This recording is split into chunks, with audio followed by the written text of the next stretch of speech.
raison de considérations géopolitiques et de la forte demande du marché, les minéraux critiques dont on peut citer le cuivre, le cobalt, le zinc sont exposés à un risque d'approvisionnement plus élevé.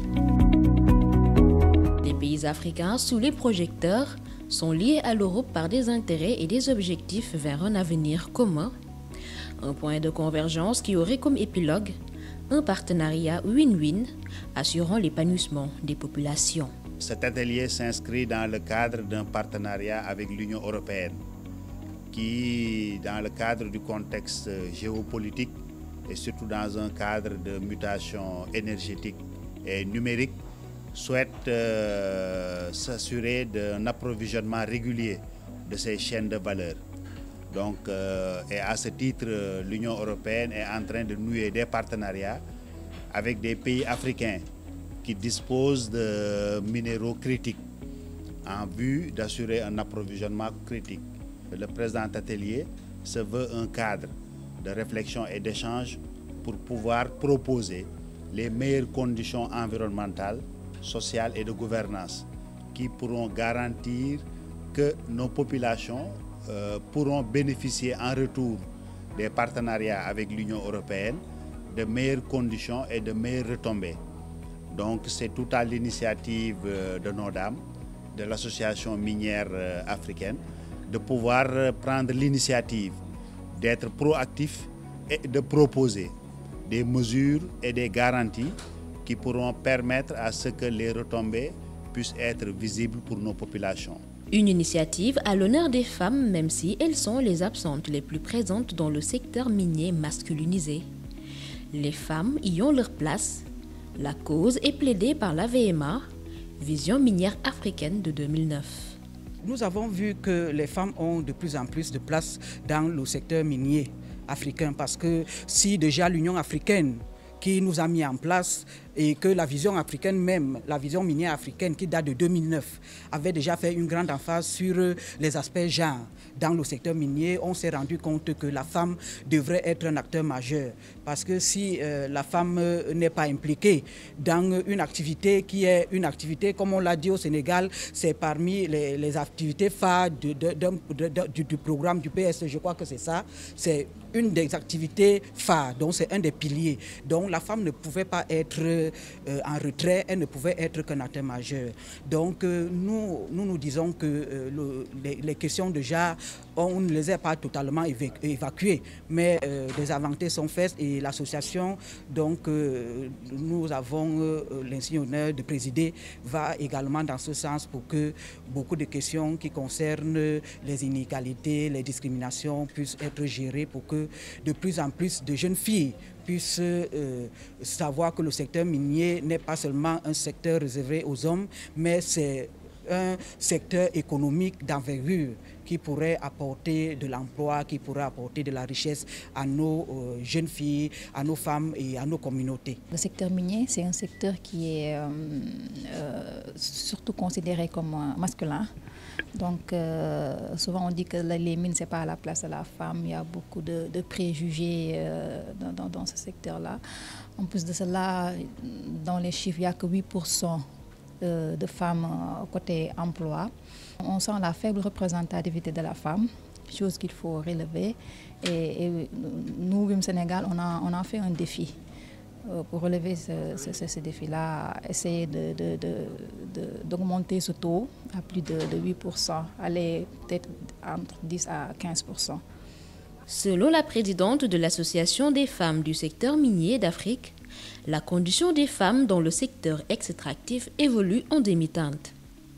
Au Sénégal, les femmes sont sous-représentées dans le secteur, même si parfois elles occupent des postes stratégiques. Si on va parler au niveau de l'Afrique, vous savez, je me suis rendu compte la plupart du temps que nous, en tant qu'Africains, on n'avait pas trop ce problème d'inégalité salariale en ce qui concerne. Ce sont des questions, nous, la plupart du temps, ce qu'on a, c'est que peut-être on a mal négocié le contrat au départ. Ce n'est pas trop flagrant en Afrique, mais je crois, en ce qui me concerne, que l'administration est là, les outils et les textes sont mis en place pour que ce genre de manquements puissent être gérés rapidement et que les femmes puissent ne pas être impactées et que seules les compétences puissent être mises au devant pour que les femmes bénéficient des mêmes droits et des mêmes opportunités que les hommes. Côté employabilité, nous sommes très sous-représentés et la plupart du temps, les gens disent que bon, en fait, il faut travailler pour cette équité salariale-là. Donc nous sommes en train de travailler là-dessus pour avoir cette équité et également pour le renforcement de capacité des femmes afin de leur pousser à avoir des postes de responsabilité, mais également qu'elles puissent avoir les conditions d'épanouissement dans les mines. Il y a des femmes qui sont sur le terrain et qui occupent même des postes stratégiques dans les sociétés minières. Et également, il y a des femmes qui font maintenant des boulots que souvent les hommes faisaient. Par exemple, conductrice d'engins, de dump truck, etc. Souvent, c'est les hommes qui faisaient ça. Les femmes maintenant sont formées pour faire ces travaux-là. Et nous, notre combat, c'est quoi? Avoir beaucoup plus de responsabilités, occuper des postes stratégiques afin de pouvoir mieux influencer pour obtenir ce qu'on veut. Pour rappeler, WIM Sénégal, ce n'est pas seulement les femmes qui travaillent dans les mines, c'est également les femmes qui sont impactées par les exploitations minières. Nous travaillons pour l'épanouissement des femmes qui sont dans le secteur, mais également pour l'épanouissement des femmes qui sont impactées par les activités minières. En faisant quoi? En renforçant leur autonomisation. On va leur permettre de s'autonomiser financièrement pour pouvoir se prendre en charge. Créer un cadre propice pour proposer des solutions quant à la relève générationnelle, c'est l'initiative de l'association WIM, Women in Mining, pour offrir plus d'opportunités aux jeunes étudiantes des filières scientifiques, une fois opérationnelles sur le marché de l'emploi. Nous, à WIM Sénégal, nous avons une initiative qui a été lancée depuis 2015. Cette initiative s'appelle Girls for Mining. Donc, Girls for Mining a été créée pour inciter les jeunes filles à épouser les matières scientifiques, également les STEM, pour les pousser à aller au-delà, par exemple, d'un certain niveau, pour pouvoir capter certains marchés de l'emploi. Donc, nous sensibilisons les filles, nous créons des clubs dans les régions, des clubs Girls for Mining, avec plusieurs membres conformes, et ces autres membres-là vont à leur tour faire des sensibilisations pour capter d'autres membres. Et nous saluons également l'initiative. Je m'en voudrais d'aller d'ici sans voir, parce que ce matin, on a vu, ce sont les femmes qui ont la main sur le secteur minier au Sénégal. C'est une avancée quand on parle en termes de genre. Donc on se dit, et vous savez, quand la femme est quelque part, on ne va pas dire que les hommes ne travaillent pas, ce n'est pas mon propos, mais on se dit qu'elles ont une vision qui est une vision ouverte sur tous les questionnements. Ça permet que les informations au retour pourront être les informations qui puissent toucher les personnes. Parce que vous savez, dans notre projet, ce sont les personnes. Quand on parle de l'environnement, c'est la personne. Quand on parle du social, c'est la personne. La gouvernance même, c'est la personne, parce que quand c'est bien gouverné, les populations sont impactées de façon positive. Le Sénégal, c'était un exemple de bonne gouvernance dans le secteur, ce qui a valu une refonte du plan Sénégal émergent, où le secteur extractif est devenu un aspect phare du PSE, jouant un rôle prépondérant et contribuant au budget de l'État. Nous pouvons dire d'emblée que le Sénégal est en bonne voie et devant d'ailleurs. C'est pourquoi nous avons choisi le Sénégal pour commencer notre activité par rapport à ce qui se fait.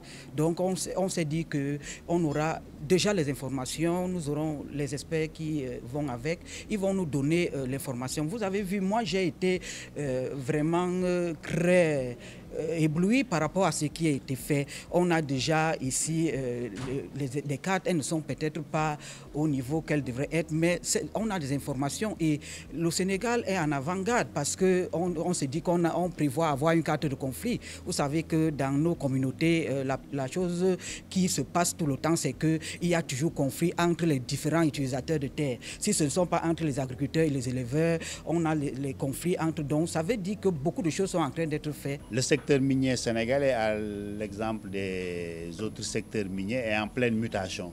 C'est un secteur prioritaire du plan Sénégal émergent et qui aujourd'hui contribue de façon significative au budget de l'État mais aussi de façon significative, c'est un secteur qui est en train de contribuer au développement local territorial. Des programmes sont en train d'être élaborés avec les différents partenaires. Les cadres juridiques et réglementaires sont en train d'être adaptés et mis à jour. Et les mécanismes aussi de partenariat avec les différents partenaires aussi sont en train d'être explorés. Tout ceci devrait nous permettre à ce que notre secteur minier puisse vraiment permettre non seulement de s'ouvrir au financement et investissement étrangers, mais aussi puisse permettre que nous puissions en tirer le maximum de retombées socio-économiques. Somme toute, il est question de booster le secteur privé national pour garantir une stabilité économique en temps de crise. En 2019, avec la pandémie Covid et les secousses subies par notre économie et par tous les secteurs, dont le secteur minier, le président de la République a eu la clairvoyance de réorienter la trajectoire du plan Sénégal émergent. Aujourd'hui, il ne s'agit pas seulement de s'attendre à des investissements étrangers, mais il s'agit de promouvoir notre secteur privé national et surtout en faveur d'un développement endogène. Et ce sont ces conditions qui devront nous garantir, afin de nous prémunir par rapport aux vulnérabilités que pourraient nous causer des pandémies comme la Covid-19. Donc aujourd'hui, il s'agit d'orienter l'essentiel de nos secteurs vers la promotion de notre secteur privé national. Donc il faudrait créer un cadre, un écosystème vertueux qui pourrait permettre à ce que notre secteur national puisse saisir les opportunités sectorielles et pouvoir répondre aux différentes attentes en matière d'investissement et de rentabilité. S'ouvrir au monde, au financement et aux investissements pour pouvoir tirer profit de nos ressources, de garantir une autonomisation des pays africains face à des crises. Le secteur minier offre des perspectives aux pays africains pour accompagner une transformation structurelle des pays.